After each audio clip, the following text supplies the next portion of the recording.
Assalamualaikum warahmatullahi wabarakatuh. Bismillah, alhamdulillah, la hawla wa la quwata illa billah. Asyhadu an la ilaha illallah wahdahu la syarikalah wa asyhadu anna Muhammadan abduhu wa rasuluhu la nabiyya ba'dah. Amma ba'd. Para pemirsa yang semuanya dirahmati Allah yang berbahagia. Hari ini kita sudah masuk ke hari yang kesekian pada bulan Ramadan. Mudah-mudahan semakin hari semakin khusyuk di dalam ibadah-ibadah kita, sehingga nanti di ujung Ramadan kita itu benar-benar seperti yang disinyalir oleh ayat-ayat yang populer, termasuk Al-Baqarah 83, la'allakum tattaqun. Amin. Apalagi saudara kita ini sudah yang kesekian kali melakukan puasa Ramadan. Kalau orang sudah berumur 50 tahun umpamanya, tentu umpama dia dihitung keabsahan secara fikih, akil balik umpamanya 10 tahun, maka sudah 40 kali puasa. Pertanyaannya adalah puasa manakah yang terbaik? Kan begitu. Dan kita harus senantiasa merenung, kontemplasi tentang makna puasa, hakikat puasa, termasuk juga Al-Baqarah 183 mengatakan bahwa telah diwajibkan kepada orang-orang beriman ini untuk berpuasa sebagaimana umat-umat terdahulu. Saudara yang kami hormati, jamaah rahimakumullah, apakah benar bahwa kaum-kaum terdahulu itu sudah diberi kewajiban atau disyariatkan puasa? Kalau puasa Ramadan barangkali memang tidak atau belum. Cuma hakikat puasa itu kan sungguhnya menahan diri dari sesuatu yang membatalkannya. Nah, kalau kita baca tafsir Ibnu Katsir umpamanya, di sana kalau tidak salah disampaikan bahwa umat-umat atau nabi-nabi terdahulu itu sudah diberi syariat melakukan puasa sejak zaman Nabi Nuh sampai dengan Nabi Isa. Kalau tidak salah disampaikan setiap bulan itu berpuasa 3 hari ya, dalam waktu setiap bulan. Kemudian kita juga misalnya Nabi Musa itu puasa 40 hari di Bukit Tursina. Nabi Isa, Nabi Zakaria, Maryam juga sering berpuasa. Bahkan Nabi Adam, kalau kita baca surat Al-Baqarah ayat 35,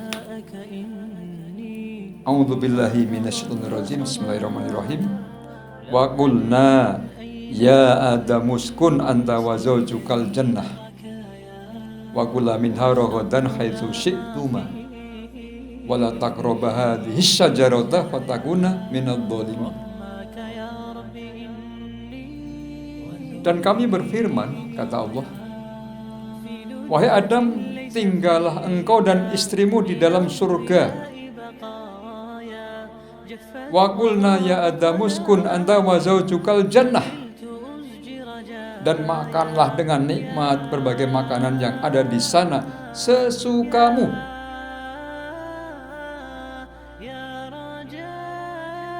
Wa kula minha ragadan haitsu syi'tuma, tetapi janganlah kamu dekati pohon ini, gitu kan? Wala taqraba hadhihi syajarah watakuna minadh dhalimin, nanti kamu termasuk orang-orang yang zalim. Jamaah sekalian, rahimani rahimakumullah. Jadi ayat tadi mengisyaratkan ini puasa secara tidak langsung. Perintah puasa kepada Nabi Adam secara tidak langsung. Coba, Nabi Adam itu ditempatkan silakan mendiami surga beliau Nabi Adam dengan istrinya. Menikmati makanan, menikmati apapun yang ada di surga sesukanya kecuali satu hal, apa? Wala taqrabu hadhihi syajarah. Jangan dekati pohon ini. Artinya semuanya dihalalkan kecuali itu kan. Itu kan makna atau hakikat dari puasa kan menahan dari sesuatu yang tidak boleh. Yang kemudian ini menjadi wasilah untuk nanti Nabi Adam turun ke bumi. Jamaah rahimakumullah yang berbahagia, artinya ternyata syariat puasa, perintah puasa itu memang sejak Nabi Adam kalau mau dipahami dari sini. Dengan nabi-nabi yang lain, termasuk Nabi Daud. Nabi Daud itu bahkan, Masya Allah, disahkan dalam tarikh itu betapa beliau ini puasa ini luar biasa. Sehari puasa, sehari enggak, sehari puasa, sehari enggak, terus. Yang menurut hemat kami, kelak ini menjadi syariat dalam agama kita sebagai puasa sunnah Daud. Kemudian ada juga bahkan Nabi Muhammad SAW sebelum beliau diangkat jadi Rasul, beliau sudah melakukan puasa sebulan 3 hari. Ya, sebelum diangkat jadi Rasul sudah berpuasa sebulan 3 hari. Bahkan beliau juga sering puasa Muharram, puasa Asyura tanggal 10 Muharram. Bahkan puasa ini diikuti oleh orang-orang Yahudi. Ini menegaskan sekali lagi bahwa ayat tadi 183 Al-Baqarah itu mengatakan bahwa memang diwajibkan itu sejak zaman dulu zaman Nabi Adam sampai kemudian kita sebagai umatnya Nabi Muhammad Sallallahu Alaihi Wasallam. Nah, muncul pertanyaan, kita bicara tentang hakikat puasa atau mencoba memaknai puasa. Kalau tadi kita coba memahami ayat-ayat Qur'aniyah, maka bagaimana dengan ayat-ayat kauniyah? Pak, apakah ada makhluk lain selain manusia yang diberi syariat puasa? Saya tidak mengatakan syariat dalam arti terkena hukum fikih, tidak. Namun kalau kita melihat beberapa fenomena alam, misalnya binatang atau hewan, Bapak Ibu sekalian, saudara yang kami hormati, mari saya berikan contoh beberapa saja. Misalnya pertama, binatang ular ya. Ular itu nanti kita buka di googling atau di mana, konon berpuasa dalam waktu tertentu demi, bahasa Jawanya ngelungsumi, demi punya kulit yang baru, baju yang baru, pergantian kulit, sehingga nantinya lebih terengginas lagi dan seterusnya. Itu ular. Ada lagi binatang yang lain, misalnya burung elang. Burung elang itu dalam literatur yang kami baca, Bapak Ibu sekalian, ketika sudah mulai menua, seekor elang itu paruhnya tidak tajam lagi tetapi mulai bengkok. Cakarnya juga mulai bengkok sehingga tidak begitu mudah untuk mencengkeram mangsa atau mematuk mangsa. Bahkan bulunya juga sudah mulai menebal sehingga daya terbang, daya jelajahnya mulai menurun. Maka ketika sudah demikian, si burung elang ini akan berpuasa dalam tanda petik di ketinggian tertentu, di tempat tertentu, di gunung tertentu. Bahasa Jawanya topo broto begitu, riadoh. Di sana mematuk-matukkan paruhnya di batu, kemudian juga cakarnya, kemudian juga bulunya bagaimana agar rontok kemudian diganti dengan yang baru. Dalam waktu sekitar 100 hari Nanti bisa kita dicek di googling atau di tempat lain. Dalam waktu sekitar 100 hari, Masya Allah, elang itu akan menjadi elang yang baru, dengan paruh yang tajam, dengan cakar yang juga tajam yang baru, dan bulu yang juga baru. Kemudian disahkan atau disampaikan di sana bahwa kelak elang ini akan bisa hidup sekitar 30 tahun lagi. Masya Allah. Bapak Ibu yang kami hormati, yang berbahagia, itu contoh. Ternyata binatang-binatang pun juga melakukan puasa dalam tanda petik. Masih ada contoh yang lain. Ayam umpamanya. Untuk bisa melahirkan generasi ayam yang baru, maka seekor induk ayam akan berpuasa sekitar 21 hari, 3 pekan, 3 minggu, mengerami dan benar-benar riadoh. Coba 3 minggu mengerami, hanya kondisi darurat kemudian dia keluar. Tapi ini berdampak pada yang dirami tentu saja. 21 hari kemudian menetaslah telur itu menjadi ayam yang baru. Bapak Ibu, saya kasih contoh satu lagi.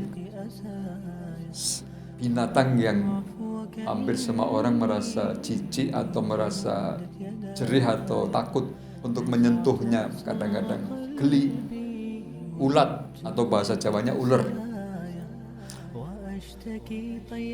Demi satu tujuan tertentu yang namanya kupu-kupu, dia rela berpuasa sekian waktu menjadi kepompong, berpuasa dalam tanda petik.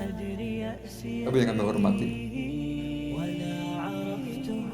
demi kulit yang baru, ular berpuasa.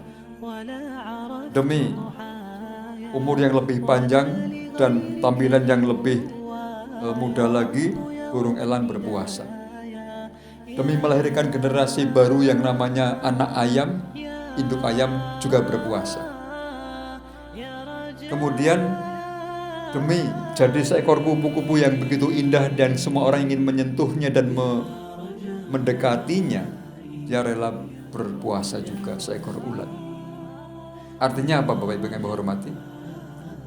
Jadi menurut hemat kami, puasa ini adalah memang sunnatullah. Selain syariat Allah, memang ini juga sunnatullah.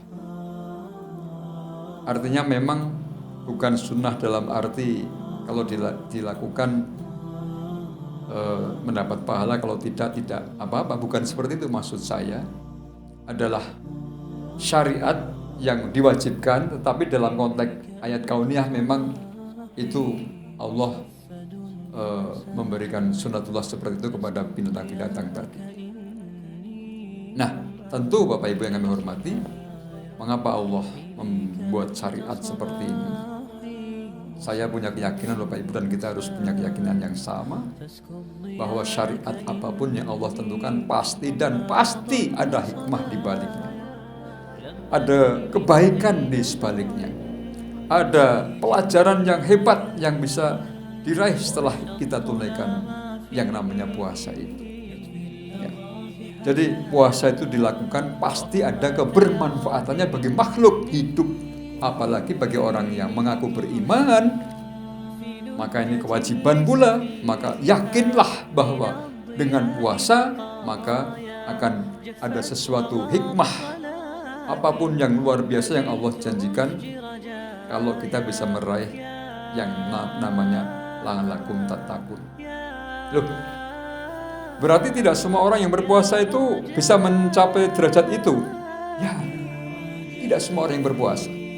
Puasa tujuannya ke sana, tetapi tidak semua orang berpuasa sampai ke sana. Samalah, semua orang kepingin naik haji, tapi tidak semua orang bisa naik haji. Semua orang ingin ke surga, tapi tidak mudah untuk bisa ke surga, dan seterusnya. Maka Bapak yang kami hormati, senyampang selagi masih ada waktu Ramadan yang kita tunggu-tunggu setahun yang lalu, dengan doa maupun jahar maupun sir maupun dalam hati, yakin kita semua ingin dipertemukan dengan Ramadan berikutnya. Maka hari ini, saat ini, kita semua sedang ada di dalam sebuah kerangka sedang kehadiran tamu agung bernama Ramadan. Mari kita muliakan dengan kegiatan-kegiatan yang mulia. Ya Allah, sholat kita bagaimana? Tadarus kita bagaimana? Sedekah kita bagaimana? Kemudian apalagi hal-hal amal soleh yang lain bagaimana? Sehingga bisa saya simpulkan Bapak Ibu, la'an lakum tattaqun itu menurut saya indikatornya insya Allah tidak terlalu sulit. Bagi kami, asal kita itu nanti selesai Ramadan, kemudian hablum minallahnya semakin bagus, hablum minnannasnya semakin bagus, maka itulah indikator meraih derajat ketakwaan.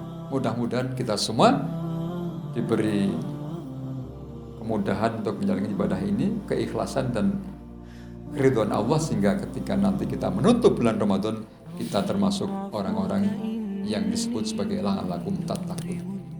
Saya kira demikian yang bisa saya sampaikan. Mohon maaf segala kekurangan. Mudah-mudahan Allah meridhai kita dan mudah-mudahan Allah pertemukan lagi kita dan Ramadan yang akan datang. Nasrun minallahi wa qarib. Assalamualaikum warahmatullahi wabarakatuh.